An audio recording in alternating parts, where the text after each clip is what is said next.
Beloved God, help us all to love you more and more, and more and more, and still yet more, till we become worthy of union with you, and help us all to hold fast to Baba's daman till the very end. Avatar Meher Baba ki Jai. Avatar Meher Baba కీ జై. ప్రీతం మెహర్ బాబా, నీవు ప్రసాదించిన ప్రవచన సారమును గ్రహించవలసిన తీరులో గ్రహించి సదవగాహన చేసుకుని వాటిని మా జీవనములలో ఆపాదించుకుని నిజాయితీ తోడను నిర్మల ప్రేమ తోడను వాటిని ఆచరించులాగును మా అందరినీ ఆశీర్వదించు. అట్టి ఆచరణయుత జీవన శైలిలో జీవించినట్లు మా అందరినీ అనుగ్రహించు. అవతార్ మెహర్ బాబా కీ జై. అవతార్ మెహర్ బాబా కీ జై. తండ్రి బాబా ప్రేమపూర్వక జై బాబాలు. ప్రభు ఈరోజు కూడా ఆయన సాధ్యమనం సాగించే మహద్భాగ్యాన్ని మనందరికీ కలుగు చేశారు. అందుచేత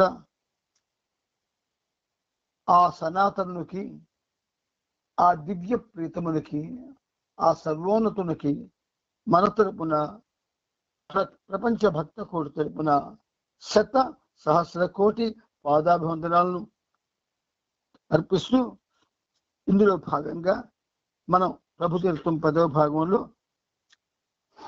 ఇంతవరకు 4402 వరకు చెప్పుకున్నాం. అంటే ఇది రిపీట్ అయినటువంటి చాప్టర్. అందులో ఆఖరిది మనం చదువుకున్న వాక్యం అంటే, అందువలననే మన ప్రభు హమీర్పూర్ జిల్లా నా హృదయము అని సెలవిచ్చారు. అక్కడికి ఆపుకున్నాం. ఈ 10 రోజులు అందరి గురించి శ్రీనిబాబు చదువుతారు, జాగ్రత్తగా వినండి.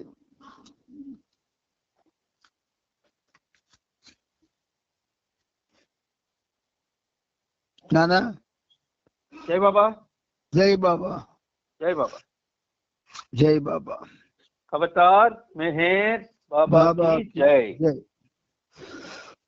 హమీర్పూర్ ప్రాంతం ఒక మారుమూల ప్రదేశం.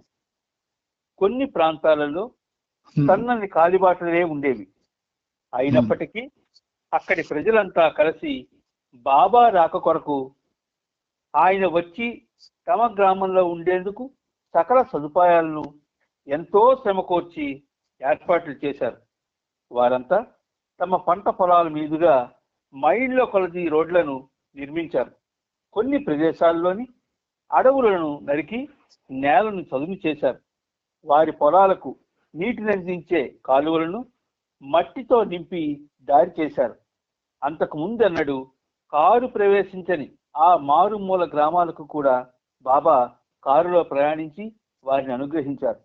ఇంతకు ముందన్నడు జరగని విధంగా ఈ సృష్టిని సృజించిన ప్రభువు పంట పొలాల మీదుగా, పంట కాలువల మీదుగా, అడవుల గుండా, కొండల మీదుగా, నదులను దాటుకుంటూ ఆ కుగ్రామాలకు తన దర్శన భాగ్యాన్ని ప్రసాదించారు. ఆయా గ్రామాల్లోని పిల్లలందరూ బాబా ప్రయాణించే కారు వెనుక పరిగెడుతూ ఆ కారు రోడ్డు ఎక్కే వరకు వెంబడించేవారు. బాబాను వెంబడించడం వలన వచ్చే ఆనందాన్ని వదులుకోలేక వారు అలా వెంబడించేవారు. బాబా వారిని వారిస్తూనే ఉన్నారు. వారు బాబా మాటను పట్టించుకునేవారు కాదు. వారి ప్రేమకు బాబాయే లొంగిపోయారు. ఆ ఆనందామృతం దివ్య ప్రేమాగ్నితో మిడిత ఆ జిల్లా అంతా ఆవరించింది.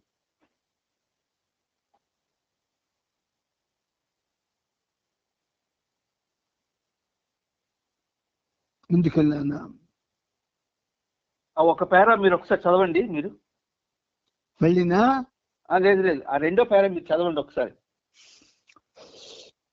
ఆ ఆనందామృతం దివ్య ప్రేమాగ్నితో మిళితమైపోయింది.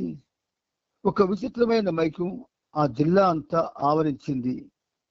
హమీర్పూర్ జిల్లా వాసుల గురించి రంజు అబ్దుల్లా అభిప్రాయం ఇలా ఉన్నది.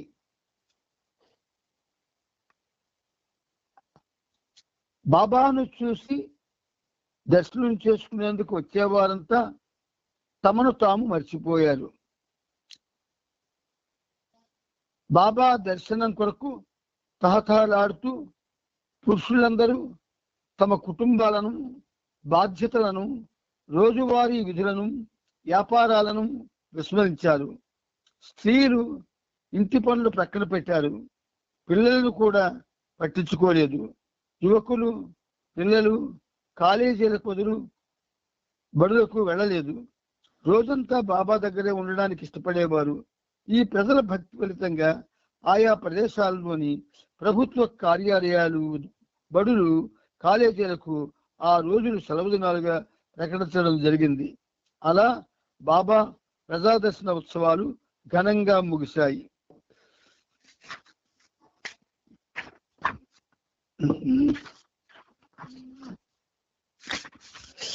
వారు ఆకలి దప్పులు మరిచిపోయారు. ఆ ఉత్సవ సమయంలో బాబాను చుట్టుముట్టిన ఉత్సాహపూరితమైన జనసంద్రాన్ని చూసేవారికి కనుల పండుగగా ఉండేది. ఆ దృశ్యం హృదయాన్ని కదిలించి ఎన్నటికీ మరువురాని మధుర స్మృతిగా మిగిలిపోయింది.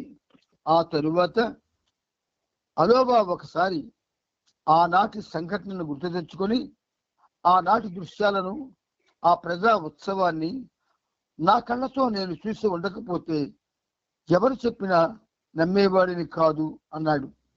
జై బాబా. మెహర్ బాబా ప్రేమోజ్వల స్వేచ్ఛా జీవితం, ఫెయిరీ ఫ్రీ లైఫ్ యొక్క అర్థాన్ని హమీర్పూర్ జిల్లాలో జరిగిన ప్రజాదర్శన కార్యక్రమాల ద్వారా అర్థం చేసుకోవచ్చు. బాబా నిజంగానే ఆయా ప్రదేశాలలో దివ్య ప్రేమాగ్నిని రగిల్చారు. నిజమైన సాధకుడు అందులో తనకు తానుగా సజీవంగా దహింపబడతాడు. ఎందుకంటే ఆ దహింపబడే బాధలోనే ఆనందం ఉంది. అంతటా చిరునవ్వులు, కన్నీళ్లే కనిపించాయి, కానీ వాటి మధ్య భేదం లేదు. ఆ జ్వాల రెండింటి యందు సమానంగా ఉంది. అదే బాబా ప్రేమోజ్వల స్వేచ్ఛా జీవితం ఇచ్చిన కానుక. ఆ ప్రేమాగ్ని కనిపించకుండా దహిస్తుంది, సౌకుమార్యంగా ఉంటుంది, అయినా ఎంతో కర్కశమైనది. మొత్తం హమీర్పూర్ జిల్లా అంతా జ్వలిస్తున్నట్లుగా గమనించడం జరిగింది. ప్రతి ఒక్కరూ అందులో దగ్ధమయ్యే వరకు అది అలా జ్వలిస్తూనే ఉంటుంది. దగ్ధమవగా మిగిలిన భస్మం ఐక్యతా రాగాన్ని ఆలపించసాగింది. బాబా తన ప్రియమైన ప్రేమికులకు వీడ్కోలు చెప్పే సమయం ఆసన్నమైంది. ఆ హృదయాలు మరింతగా రోధించసాగాయి. ఆయన తనంతరానుగా రగిల్చిన అగ్నియే ఆయనను కదలనివ్వడం లేదు. కాలపురుషుడు ఇలా చెప్పే ప్రయత్నం చేశాడు. ఓ ప్రేమికులారా, అతడు ఎల్లవేళలా మీ హృదయాలలో జ్వలించే అగ్నిలోనే నిలబడి ఉంటాడు. కాలపురుషుడు అని పేరు పెట్టారు. కాలం ఒక విధంగా సృష్టికి ప్రధానమైనటువంటి ఒక ఆధారం. అందుచేత ఓ ప్రేమికులారా, అతడు ఎల్లవేళలా మీ హృదయాలలో జ్వలించే అగ్నిలోనే నిలబడి ఉంటాడు. మీ హృదయాలలో జ్వలించే అగ్నిలోనే నిలబడి ఉంటాడు. దివ్య ప్రేమతో దావాననములా మండిపోతున్న హమీర్పూర్ ఆయన ప్రియ నివాసం. ఈ ప్రాంతం ఆయన హృదయం. ఆయన ఇక్కడే ఎప్పటికీ ఉండిపోతాడు. ఆ అగ్నిలో మీకు మీరుగా ఆహుతి అవ్వండి. ఎంతటి కృపా దృష్టిని మీపై మెహర్ బాబా కురిపించాడో కదా. ఒకే సమయంలో ఆయన మిమ్మల్ని భ్రాంతికి మృతతుల్యులుగా చేసి నవ్విస్తున్నాడు. మీరు దహించుకుపోతూ ఆనందించండి. యుగ యుగాలుగా ఎదురు చూసే ఆత్మలకు ప్రసాదించే అద్భుతమైన వరం ఇదే. యథార్థానికి ఈ మాటలు చదువుతూ ఉంటే ఈ పనిముట్టు సిగ్గుపడుతుంది. ఎందుకు సిగ్గుపడుతుందంటే, సామాన్యమైనటువంటి మానవ జీవనంలో మనం ఒక విధంగా హృదయాలలో జ్వలించే అగ్నిలో నిలవి ఉండడం గాని, లేదా అగ్నిలో మనకు మనంగా ఆహుతి అవ్వడం గాని, దహించుకుపోతూ ఆనందించడం గాని, యుగ యుగాలుగా ఎదురు చూసే పరిస్థితి గాని మనందరికీ లేదు, ఇంతవరకు లేదు. ఇక ముందు మరేమో ఈ ఒక విధంగా ఈ సహజీవన కార్యక్రమం బాబా మనకి ప్రారంభించారు కాబట్టి, ఆయన ఈ సహజీవన కార్యక్రమంలో మనతో ఉంటున్నారు కనుక అతి ఉన్నతమైనటువంటి అతి ఉన్నతమైనటువంటివి, అత్యవసరమైనటువంటివి అయినటువంటి చక్కటి విషయాలు మనం తెలుసుకుంటున్నాము. అందుచేత మనం చాలా చాలా చాలా అదృష్టవంతులం. ఇక్కడికి చాప్టర్ పూర్తయింది. ఇప్పుడు మనం 4406వ పేజీకి వచ్చాం. ఢిల్లీ దర్శన కార్యక్రమం ఇప్పుడు చదువుకోబోతున్నాం. జై బాబా. 1900 జై బాబా. నానా నేను చదివేస్తానులేండి. నవంబర్ 28వ తేదీన మెహర్ బాబా తన మండలి వారితో మాణిక్పూర్ ఝాన్సీ ఎక్స్ప్రెస్ రైల్లో హమీర్పూర్ నుండి ఢిల్లీ బయలుదేరారు. హమీర్పూర్కు చెందిన సన్నిహిత అనుచరులు కూడా బాబా బృందం వారితో ఉన్నారు. రైల్లో సామాను సర్దడంలో అలోబా వలన ఒక పొరపాటు జరిగింది. అందువల్ల బాబా కోపంతో, అసలే నేను లోపల మండిపోతూ ఉన్నాను, నీ అజాగ్రత్తతో బయట కూడా నన్ను మండేలా చేయకు అని తీవ్రంగా మందలించారు. వారంతా ఝాన్సీ చేరుకొని జిఎస్ శ్రీవాత్సవ ఇంట్లో విశ్రాంతి తీసుకున్నారు. ఇతడు చిరకాల బాబా ప్రేమికుడు. అలహాబాద్ నుండి ఝాన్సీకి అంతకు ముందే బదిలీపై వచ్చాడు. బాబాను ఆహ్వానించడానికి అతని కుటుంబం అంతా ఉత్సాహంతో పరుగున బాబా వద్దకు వచ్చారు. శ్రీవాత్సవ భార్య, తల్లి, 3 ఆడపిల్లలు, మగపిల్లలు వీరంతా బాబాను స్వాగతించిన వారిలో ఉన్నారు. లావుగా గుండ్రంగా ఉన్న శ్రీవాత్సవ ఎప్పుడూ ఎక్కడా పరుగు పెట్టలేదు. అతడు కూడా పరిగెడుతూ వస్తున్న దృశ్యం ఎంతో వినోదాత్మకంగా కనిపించింది. అతడు వచ్చే వరకు బాబా తానున్న చోటే ఆగిపోయారు. పరిగెత్తినందున శ్రీవాత్సవ ఆయాసపడుతున్నాడు. బాబా అతన్ని ప్రేమగా ఆలింగనం చేసుకొని చలోక్తిగా, నువ్వు చాలా వేగంగా పరిగెడుతున్నావే అన్నారు. కొన్ని సంవత్సరాల కిందట ఒకసారి శ్రీవాత్సవ బాబాను దర్శించడానికి మెహరాబాద్ వచ్చినప్పుడు అతని కుటుంబ సభ్యులను ఎందుకు తీసుకురాలేదని బాబా అడిగారు. తన కుటుంబం చాలా పెద్దదని, వారందరినీ తీసుకొని రావడానికి అయ్యే ఖర్చు భరించే తాహతు తనకు లేదని శ్రీవాత్సవ చెప్పాడు. బాబా, పర్వాలేదులే, ఏదో ఒకరోజు నేనే మీ ఇంటికి వచ్చి వారిని చూస్తాను అన్నారు. బాబా అతనికి ఇచ్చిన మాటను ఈ రోజు ఇలా నిలబెట్టుకున్నారు. బాబా ఆ కుటుంబాన్ని కలిశాక వారందరితో గంభీరంగా ఇలా అన్నారు. మీ పట్ల నాకు గల ప్రేమయే మిమ్మల్ని కలిసేందుకు నన్ను అంత దూరం నుండి ఇక్కడికి రప్పించింది. నా ప్రేమ గురించి మీకు ఏమైనా అవగాహన ఉందా? మీ ఇంటికి నేను రావడం మీ అదృష్టం. మీరెంత అదృష్టవంతులో ఏదో ఒకరోజు మీరే తెలుసుకుంటారు. బాబాను దర్శించుకునేందుకై శ్రీవాత్సవ తన సన్నిహిత స్నేహితులను రమ్మని ఆహ్వానించాడు. వారి తోటలో ఉన్న రావి చెట్టు కింద బాబా వారందరికీ ప్రసాదం పంచారు. శ్రీవాత్సవ కొడుకు ఇంద్రజిత్ కెమెరా తేవడానికే వెళ్ళడం వలన బాబా ఇచ్చిన ప్రసాదం అందుకోలేకపోయాడు. అతను వచ్చిన తర్వాత బాబా మళ్ళీ ఆ చెట్టు కింద కూర్చుని అతనికి ప్రసాదం ఇచ్చారు. అంతేకాక కొన్ని ఫోటోలు తీసుకునేందుకు అనుమతించారు కూడా. తన అనుచరులతో కలిసి బాబా ఆ రోజు సాయంకాలం ఝాన్సీ నుండి బయలుదేరి మరునాడు నవంబర్ 29వ తేదీ ఉదయం ఢిల్లీ చేరుకున్నారు. వాసుదేవ్ కైల్, అతని భార్య హర్జీవన్ లాల్, అతని కుటుంబ సభ్యులు Keki Desai, T S Ghar, P H Ganju, Kishan Singh, Prakashvati, Keki Nalavara, doctor Deshmukh, Sanjeevani, మొదలైన వారంతా బాబాను ఆహ్వానించడానికై వచ్చారు. ఎరిక్, జగన్, సిద్ధుతో పాటు 16 ప్రెసిడెంట్ ఎస్టేట్ లో ఉన్న కైన్ ఇంట్లో బాబా బస చేశారు. మిగిలిన బృందమంతా 10 ఠాగూర్ రోడ్ లో హర్జీవన్ కొడుకు ఉన్న చోట బస చేశారు. బాబా తన మండల వారంతా తనకు అందుబాటులో ఉండాలని కోరుకుంటారు. కానీ బాబా మండలి బస చేసిన ప్రదేశాల మధ్య దూరం ఎక్కువగా ఉండడం వల్ల బాబా అసౌకర్యానికి గురయ్యారు.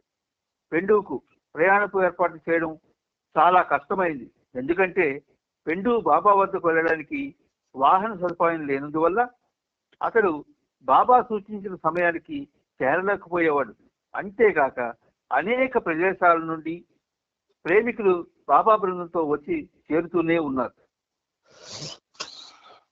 బాబా ఎక్కడికి వెళ్ళినా అక్కడ మొట్టమొదటి చేసే పని పేదలకు, అనాథలకు సేవ చేయడం.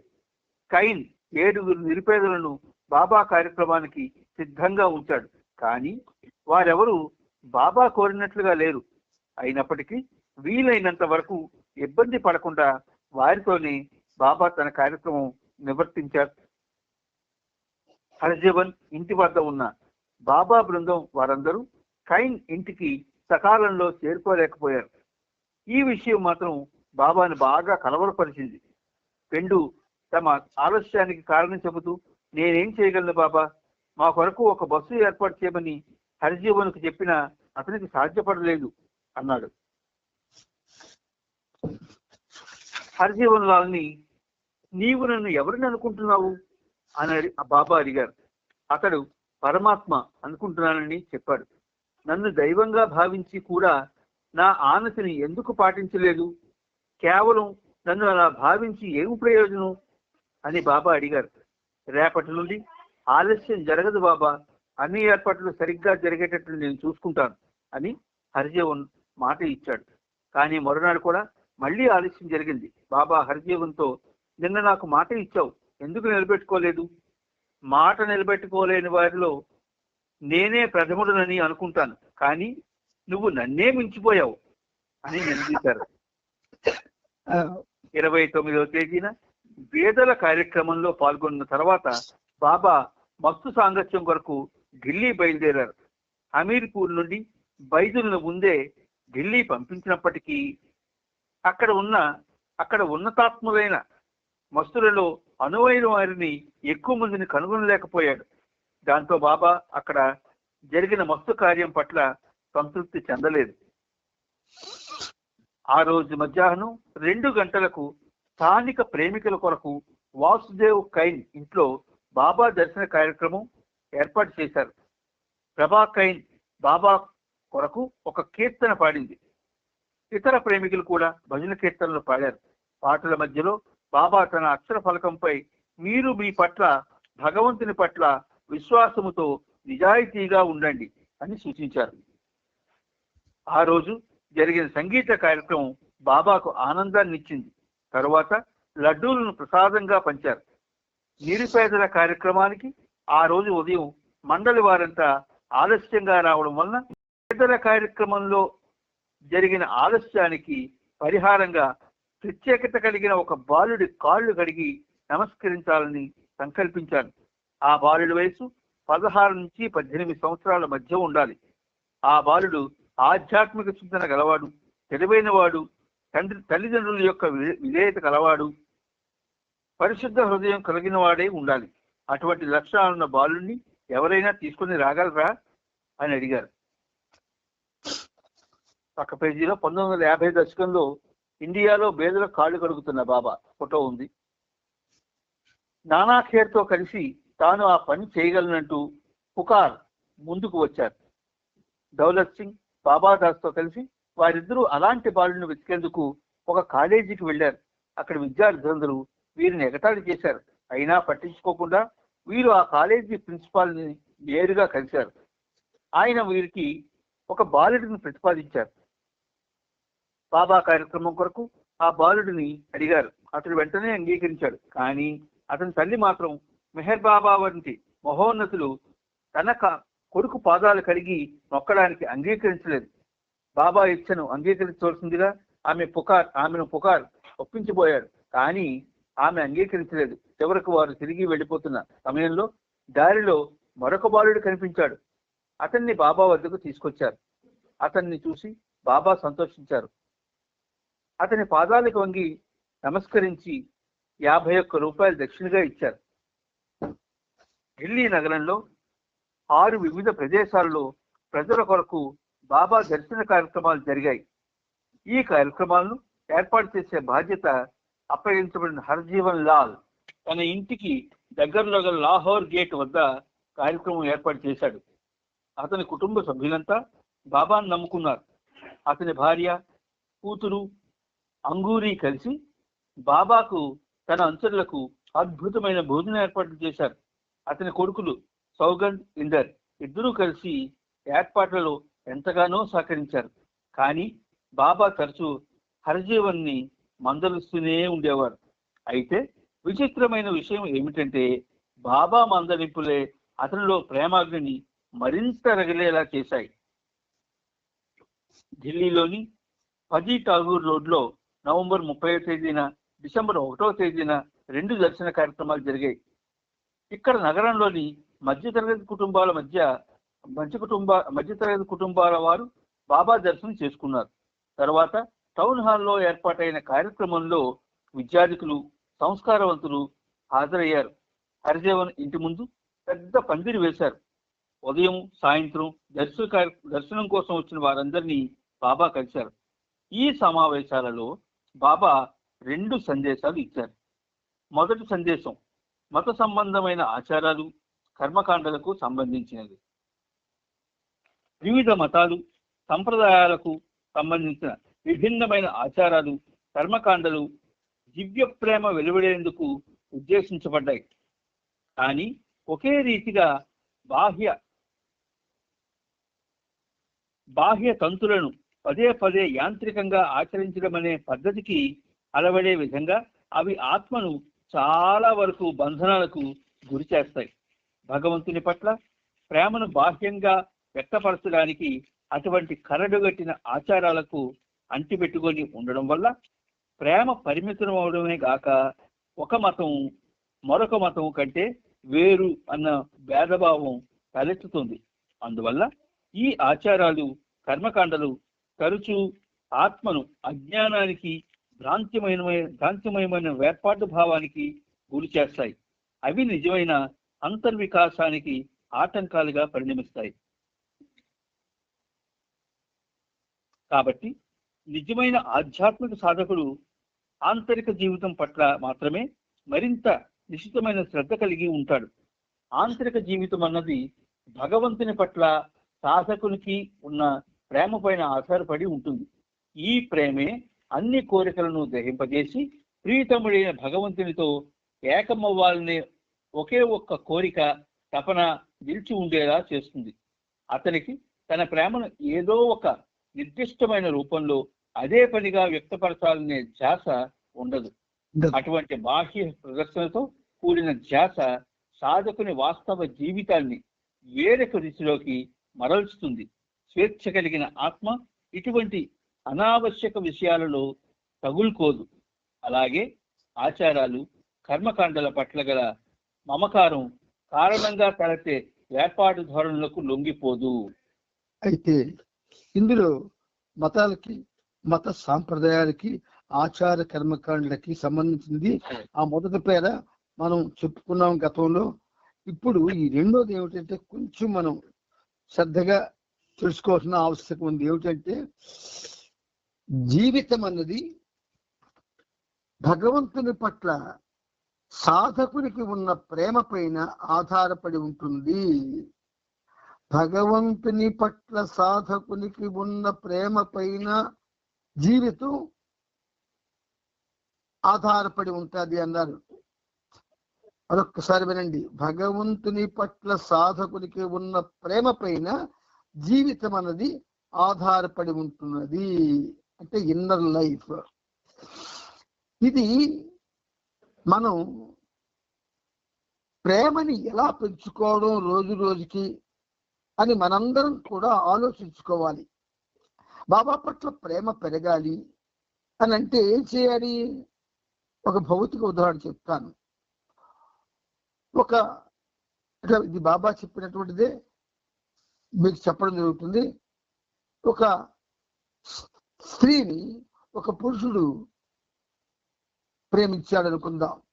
వాడు ఒక విధంగా ఆ ప్రేమని ఎక్కువగా ఇంకా ఇంకా ఇంకా అభివృద్ధి చేసుకోవాలంటే ఆ ప్రేమని ఏం చేయాలి, ఎలా చేయాలా? ప్రతిరోజు ఆమె కోసం ఆలోచిస్తూ ఉండాలి. ఎలాగ ఆలోచించాలి? పవిత్రమైన ప్రేమభావంతో ఆలోచించాలి. ఆ పవిత్రమైన ప్రేమ కాకపోతే అది అపవిత్రమైన ప్రేమ అయితే మాత్రం చాలా ప్రమాదం. పవిత్రమైన ప్రేమ అయితే అది ఇన్నర్ లైఫ్ కి ఒక విధంగా అది దాని అభివృద్ధికి తోడ్పడుతుంది.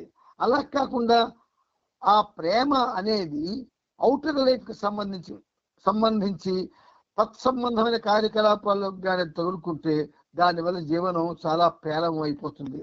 అందుచేత బాబాయ్ అంటారు, ఈ ప్రేమే అన్ని కోరికలను దహింపజేసి ప్రీతముడైన భగవంతుడితో ఏకమవ్వాలని ఒక్క కోరిక తపన నిలిచి ఉండేలా చేస్తుంది. ప్రియతమునితో ఏకమవ్వాలి అంటే రోజు ప్రీతమునితో మనం సంగమించాలి. సంగమించడం అంటే ఆయనతోనే ఎక్కువ కాలం గడపాలి. దైనందిన జీవితంలో మనకున్నటువంటి నిత్య కార్యక్రమాలను చేస్తూనే మనం ఆయనతో కనెక్ట్ అయి ఉండాలి. ఈ కార్యక్రమాలు చేస్తూ ఎలా కనెక్ట్ అయి ఉంటాము? నామస్మరణ ద్వారా. పని చేస్తూ నామస్మరణ చేసుకోవచ్చు, నడుస్తూ నామస్మరణ చేసుకోవచ్చు, నిద్రలో కూడా నామస్మరణ చేసుకోవచ్చు అలవాటు చేసుకుంటే. ఆ నామస్మరణ ఏం చేస్తుంది? ఆయనకి మనకి ఒక దగ్గర సంబంధం ఏర్పాటు చేస్తుంది. అందుచేత తద్వారా భగవంతుడితో ఏకమవ్వాలనేటువంటి కోరిక కూడా లోపల అంతర్నిహితంగా ఉంటే అది రోజునిత్యా రోజు అభివృద్ధి చెందుతూ ఉంటుంది. అంటే ఇవి ఏదో పుస్తకంలో రాయబడ్డాయి కాబట్టి చదివేశాము, మరి వాటి గురించి ఆలోచించాల్సిన అవసరం లేదు అనుకుంటే నేను అటువంటి వాళ్ళకి సంబంధించి ఈ వివరణలు చెప్పడం లేదు. భగవంతుడు కావాలి, భగవంతుడితో రోజు రోజుకి నాకున్న ప్రేమ పెరగాలి, నేను ఆయనకి దగ్గర కావాలి, ఆయన చెప్పినట్టుగా జీవితాన్ని సాగించాలి అన్న వాళ్ళకే ఈ వివరణలు వర్తిస్తాయి. అలా లేనప్పుడు ఇవి వర్తించవు. అందుచేత బాబా ఏమంటున్నారు? తన ప్రేమను ఏదో ఒక నిర్దిష్టమైన రూపంలో అదే పనిగా వ్యక్తపరచాలనే ధ్యాస ఉండదప్పుడు. నిత్యం బిడ్డలు తల్లిని ప్రేమిస్తారు, తల్లి బిడ్డని ప్రేమిస్తుంది. వీళ్ళు ప్రేమించడానికి ఆవిడ ప్రేమించడానికి తేడా ఏమిటి? అది తల్లి ప్రేమ, ఇది బిడ్డల ప్రేమ. బిడ్డల ప్రేమ ఎలాగుంటుంది? వాంఛతో ఉంటుంది. తల్లి ప్రేమతో ఉంటుంది. అది తేడా. మన ప్రేమంతా వాంఛతో నిండి ఉంటుంది. ఆయన ప్రేమ కేవలం ప్రేమ మాత్రమే.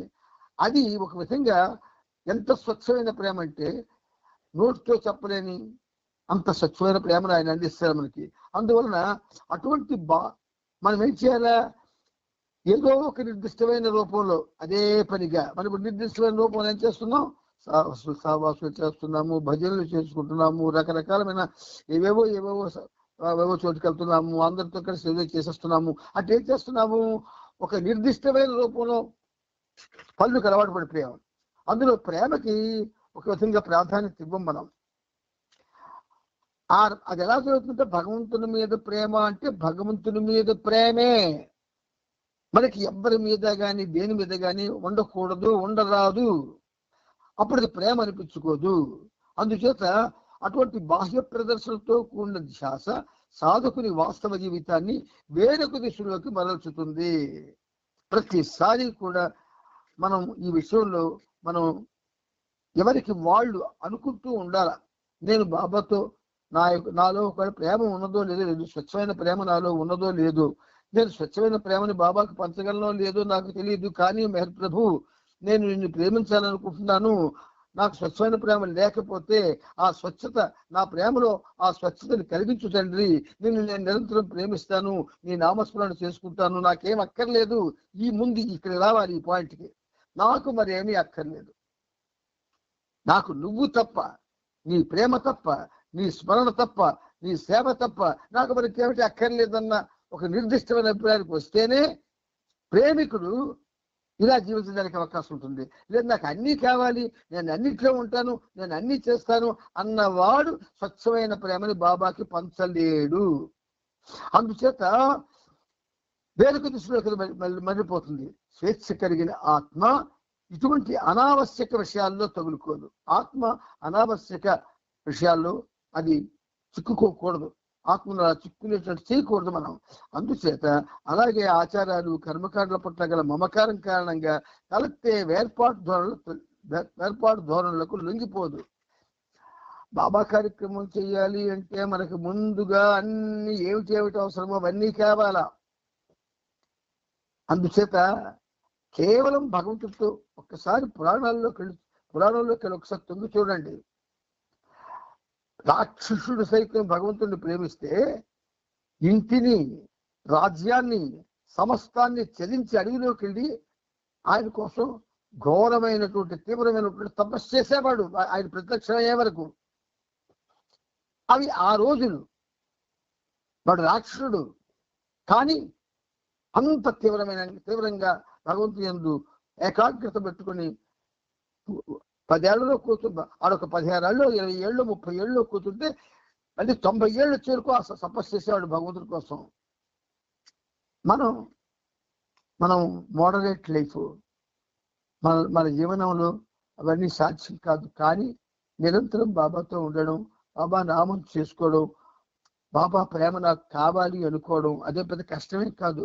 బాబా నీ ప్రేమ నాకు కావాలి, నా దగ్గర స్వచ్ఛమైన ప్రేమ లేదు, నీ ప్రేమ రవంతరా అని నా ప్రేమలో కలిస్తే నేను స్వచ్ఛం అవుతాను తండ్రి.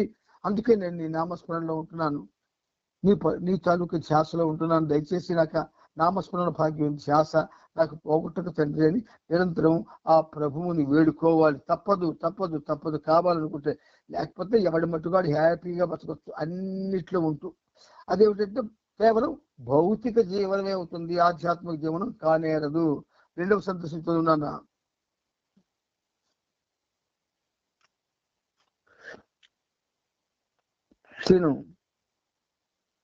రెండవ సందేశం భగవంతుడు మరియు విశ్వము అనే శీర్షిక పరమ గురువులకు సంబంధించినది. యావత్ విశ్వమంతా భగవంతుడు లేదా సత్యం యొక్క ఛాయయే అయినప్పటికీ సాధారణ మానవులు ఈ ప్రపంచం దానిలోని ఆకర్షణలకు లోబడి వాటికి చిక్కుకుపోతారు. సద్గురువులు ఎల్లప్పుడూ భగవద్ అనుభవం అనే అనంతానందాన్ని అనుభవిస్తూ ఆ ఆనందంలో మునిగి ఉంటారు.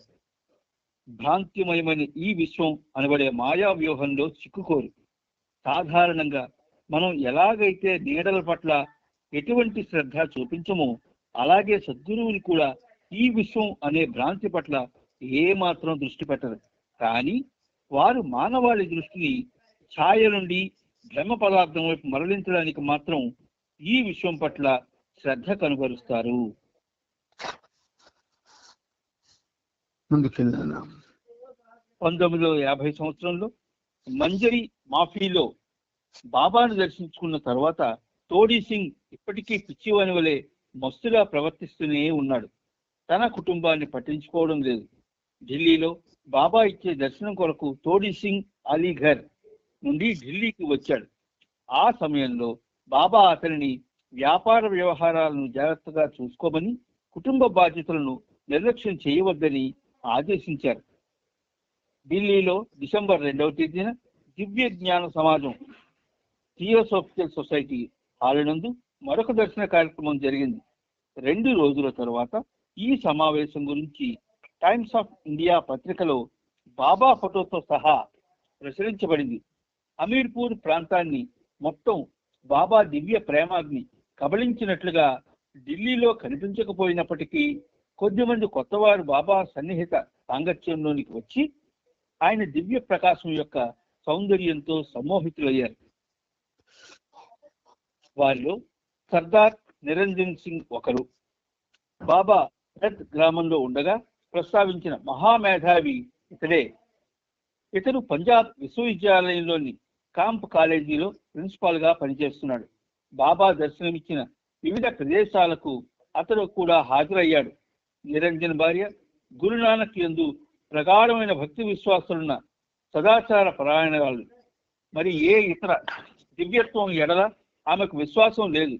అందువల్ల ఆమె ఒకరోజు తన భర్తను బాబా వద్దకు వెళ్లకుండా ఆపింది. కానీ నిరంజన్ సాక్షాత్తు తన ప్రభువైన గురునానక్ను యథాతథంగా మెహర్ బాబాలో దర్శించుకున్నాడు. ఆ సంఘటన జరిగినప్పుడు తన కళ్ళను తానే నమ్మలేకపోయాడు. బాబా ఒకసారి గురునానక్ వలె, మరొకసారి బాబా వలె కనిపించడం జరిగింది. ఈ దృశ్యం అతనిలో బాబా భగవంతుడు అనే విశ్వాసాన్ని కలిగింపజేసింది. తన భార్యకు కూడా అటువంటి అనుభవమే కలగాలని నిరంజన్ కోరుకున్నాడు. ఆ రాత్రి అతని ఆకాంక్ష నెరవేరింది. ఆమె కలలో కూడా స్వయంగా మెహర్ బాబాను చూసింది. అప్పటి వలె ఆమె బాబాను దర్శించుకోవాలని తప్పించింది. అప్పటి నుండి ఆమె కూడా తరచుగా బాబా దర్శనానికి వెళ్ళేది. క్రమంగా బాబా పట్ల ఉన్న ప్రేమలో ఆమె తన భర్తను కూడా మించిపోయింది. నిరంజన్ తన విద్యార్థులందరికీ బాబా దర్శన భాగ్యాన్ని కలిగించేందుకు వీలుగా బాబాను తన కాలేజీకి ఆహ్వానించాడు. ఈ దర్శన కార్యక్రమం ముందుగా నిర్ణయించబడిన కార్యక్రమాలలో లేదు. అయినా చివరి నిమిషంలో తొందరగా ఖరారు చేశారు. బాబాకు సమయం లేనప్పటికీ నిరంజన్ ఆహ్వానాన్ని మన్నించి ఈ కార్యక్రమాన్ని కూడా తన జాబితాలో చేర్చారు. అయినప్పటికీ ఈ కార్యక్రమమే ఇతర కార్యక్రమాలన్నింటికంటే చక్కగా జరిగింది కూడా. బాబా ఆ కాలేజీకి డిసెంబర్ 2వ తేదీ రాత్రి 7:30 వెళ్ళారు. కాలేజీ యాజమాన్యం, సిబ్బంది, విద్యార్థులు కలిసి సుమారు 3000 మంది వరకు ఆ కార్యక్రమంలో హాజరయ్యారు. నిరంజన్ సింగ్, ప్రొఫెసర్ జోగేందర్ సింగ్ మరికొంతమంది కలిసి బాబాకు వైభవంగా స్వాగతాన్ని పలికి సత్కరించారు. బాబాను సమావేశం ఏర్పాటు చేసిన హాలులోనికి తీసుకువెళ్లారు. హాలు పూర్తిగా నిండిపోయింది. లోపల ఏమాత్రం చోటు లేదు. వందలాది మంది బయట నిలబడవలసి రాగా కొంత గందరగోళ పరిస్థితి కూడా ఏర్పడింది. జై బాబా. జై బాబా నాన్న. సమయం అయిపోయింది. సరే. జై బాబా నాన్న. జై బాబా.